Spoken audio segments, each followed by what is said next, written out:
ओम नमः शिवाय। श्री स्वामी संतोष आत्मानंद जी महाराज जी की जय। श्री महाराज जी द्वारा लिखित श्री शिव पुराण जी की बारंबार जय। आज हम श्री महाराज जी के द्वारा लिखित वैश्यगामी विदुंग और विदुंग की पत्नी और इन दोनों का उद्धार कैसे हुआ, ये लीला श्रवण करने वाले हैं। हमारे श्री महाराज जी कहते हैं कि अगर भगवान की कथा सुनते रहोगे तो ज्ञान वैराग्य जागृत रहेगा, और अगर भगवान की कथा वार्ता, भगवान की चर्चा, कथाएं सुनना बंद कर दोगे तो जो हमारे अंदर ज्ञान वैराग्य है वो धीरे धीरे छिप जाएगा। श्री महाराज जी सरकार कहते हैं कि समुद्र तट पर एक नगर था। उस नगर में एक महान पापी, दुराचारी, स्वेच्छाचारी एक विदुंग नाम का ब्राह्मण अपनी पत्नी चंचुला के साथ रहता था। विदुंग ने अपने जीवन में कोई भी ऐसा काम नहीं छोड़ा था जो उसने ना किया हो। सभी पाप कर्म उसने किए थे। विदुंग एक वैश्या पर आसक्त होकर वैश्यागामी हो गया था और अपनी पत्नी चंचुला से उदासीन हो गया था। चंचुला भी कुछ दिनों तक अपने धर्म का पालन करती रही, किंतु जब उसने देखा कि मेरा पति मुझसे विमुख हो गया है तो उसके भी पांव डगमगा गए और ना चाहते हुए भी उससे गलत काम हो गया। उसने अपने पति को छोड़कर किसी अन्य पुरुष से नाता जोड़ लिया। श्री महाराज जी कह रहे हैं कि हमें हमेशा सावधान रहना चाहिए। हमें हमेशा सावधान रहना चाहिए कि कोई अनात्म काम ना हो, कोई गलत काम ना हो। एक बार अगर गलत काम व्यक्ति से हो जाए तो फिर उस काम की आदत हो जाती है। श्री महाराज जी सरकार कह रहे हैं कि जैसे आपने पतीली में दूध डालकर गैस में उबलने के लिए छोड़ दिया, मगर अगर गैस को थोड़ा सिम रखोगे तो दूध पकेगा ज़रूर, मगर उफन कर बाहर नहीं आएगा। और अगर गैस को फुल कर दिया जाए तो पतीली का जो दूध है वो उफन कर बाहर आ जाएगा। इसी तरह मनुष्य के मन की पतीली के अंदर वासना छिपी है। अगर सत्संग मिलता रहेगा तो वासना दबी रहेगी, और यदि कहीं कुसंग मिला तो इस वासना पर नियंत्रण नहीं रहेगा। श्री महाराज जी सरकार कह रहे हैं कि अगर सत्संग मिलता रहा तो सत्संग से जीवन संवर जाएगा, मगर कुसंग से जीवन बिगड़ जाएगा। श्री महाराज जी सरकार आगे कथा में बता रहे हैं कि जब विदुंग ने अपनी पत्नी चंचुला का सर्वथा त्याग किया तो चंचुला ने भी अन्य पुरुष से नाता जोड़ लिया। अब एक दिन अचानक से विदुंग घर वापस आ गया और अपनी चंचुला को किसी अन्य पुरुष के साथ देखकर उसे बड़ा क्रोध आया और उसने क्रोध में चंचुला को बहुत पीटा, बहुत मारा। चंचुला भी रोने लगी। उसने कहा कि हाँ, मुझसे गलत काम हुआ है, किंतु आप भी मुझसे ज़्यादा अपराधी हो। आपने भी मेरा साथ नहीं दिया और वैश्यागमन किया, और मैं अपनी वासनाओं को रोक नहीं सकी। मुझसे ये गलत काम हो गया। ऐसा करते हैं, आप अपनी महबूबा को छोड़ दो, मैं अपने जो मेरा यार है, जो अन्य पुरुष है, उसे छोड़ दूंगी। श्री महाराज जी हमें बता रहे हैं कि जब ये लीला हुई, ये बात हुई, तो उसके पति को भी लगा कि कुछ तो गड़बड़ है, कुछ तो ऐसा करूं कि जिससे मेरी बात भी बन जाए और मुझे वैश्य को भी छोड़ना ना पड़े। तो विदुंग ने कहा कि जो ये पुरुष है जिसके साथ तुमने नाता जोड़ रखा है वो धनवान है, तुम ऐसा करो कि उससे पैसे लाकर मुझे दे दिया करो। मुझे वहाँ पर वैश्य को पैसे देने की ज़रूरत पड़ती है, फिर चाहे तुम जो मर्जी करो। और चंचुला ने भी ऐसा ही किया। चंचुला दुष्कर्म करती थी और अपने पति को उस अन्य पुरुष से पैसे लाकर दे दिया करती थी और विदुंग वो पैसे वैश्य को दे दिया करता था। हमें श्री महाराज जी सरकार बता रहे हैं कि ज़्यादा पाप करने के कारण विदुंग अकाल मृत्यु को प्राप्त हो गया और प्रेत बनकर विंध्याचल पर्वत पर रहने लगा। अब ऐसे ही दिन बीतते गए और काफ़ी समय हो गया और चंचुला भी वृद्ध हो गई, वृद्ध अवस्था को प्राप्त हो गई। अब एक बार की बात है कि गांव के कुछ लोग इकट्ठे होकर तीर्थ करने गए। जब तीर्थ करने सभी लोग जा रहे थे तो चंचुला भी उनके साथ हो गई। चंचुला चाहती तो नहीं थी जाना, मगर जब सब जा रहे थे तो वो भी चली गई।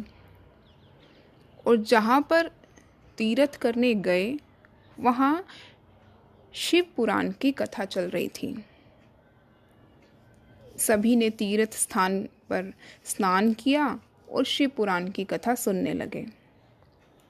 चंचुला ने भी औरों के साथ बैठकर कथा सुनी। और श्री महाराज जी तो कहते हैं कि जब श्री ठाकुर जी की कृपा होती है ना, फिर वो कोई पाप नहीं देखते, बस मन में बैठ जाते हैं। अब वैसे ही चंचुला के साथ हुआ। चंचुला पर भी शिव कृपा हो गई और चंचुला बड़े ध्यान से कथा को सुनने लगी। और जब वो कथा सुन रही थी तब ये प्रसंग चल रहा था और उस कथा में ये प्रसंग चल रहा था, ये बताया जा रहा था कि जो स्त्री पर पुरुष से प्यार करती है, मृत्यु के बाद उसको गरम गरम सलाखों से, गरम गरम सरियों से उसके शरीर को दागा जाता है। तो जब चंचुला ने ये सुना तो वो घबरा गई और वो रोने लगी। जब कथा वो पूरी उसने सारी कथा सुनी और जब सब कथा ख़त्म हो गई और सब चले गए तो उसने जो ब्राह्मण देव कथा सुना रहे थे, शिव पुराण सुना रहे थे, उनसे जाकर मिली। और उसने चंचुला ने ब्राह्मण देव से कहा कि मैंने भी कुछ ऐसा ही किया है, जिंदगी भर अपने पति को छोड़कर पर पुरुष के साथ रही हूँ और मुझे बड़ा पश्चाताप हो रहा है। कृपया कोई ऐसा उपाय बताएं जिससे मैं नरक जाने से बच सकूं। ब्राह्मण देव बोले, पाप के बाद यदि पश्चाताप हो जाए तो पाप का फल कट जाता है।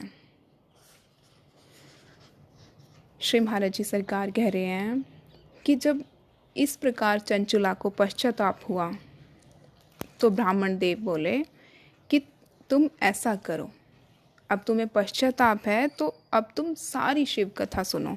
जितने दिन कथा चलेगी मन में कोई भी गलत विचार मत आने देना और पूरे श्रद्धा विश्वास से कथा सुनना। और मैं गारंटी लेता हूँ कि मृत्यु के बाद तुम्हें नरक नहीं जाना पड़ेगा, तुम सीधा शिवपुरी ही जाओगी। और हुआ भी ऐसा ही। चंचुला ने ब्राह्मण देव से पूरी शिव कथा सुनी, पूरा शिव पुराण सुना। और जब शिव पुराण का अंत हुआ तो चंचुला का शरीर भी छूट गया और शिवगण आए और उसे शिवपुरी शिवलोक लेकर चले गए। और शिवलोक में चंचुला को माता पार्वती ने अपनी सखी बना लिया। अब चंचुला माँ के साथ सेवा में रहने लगी, माँ की सेवा करने लगी। और एक दिन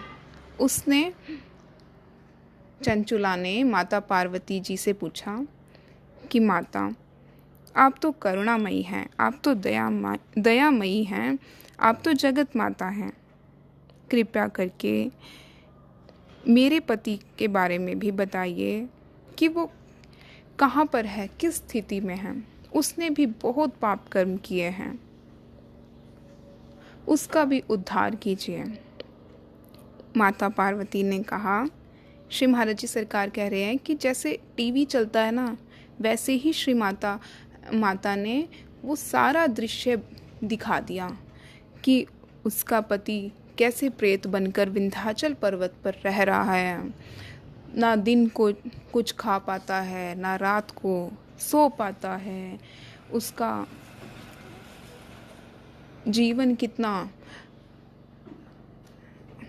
जीवन कितना खराब हो चुका है। पूरा दिन उछलता कूदता, चीखता रोता रहता है।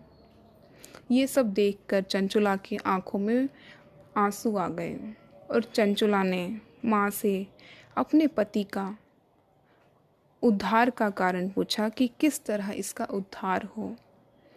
माता ने कहा कि जैसे शिव पुराण सुनकर तुम्हारा उद्धार हुआ है, वैसे ही तुम्हारे पति का उद्धार भी हो जाएगा। माता पार्वती जी ने तुम्बुरु को बुलाया। तुम्बुरु नारद जी की तरह ही है, जिसका शरीर तो पूरा पुरुष की तरह है, मगर जो सिर है वो घोड़े की तरह है। और नारद जी की तरह ही वो भी वीणा लेके रखता है, वीणा बजाता है।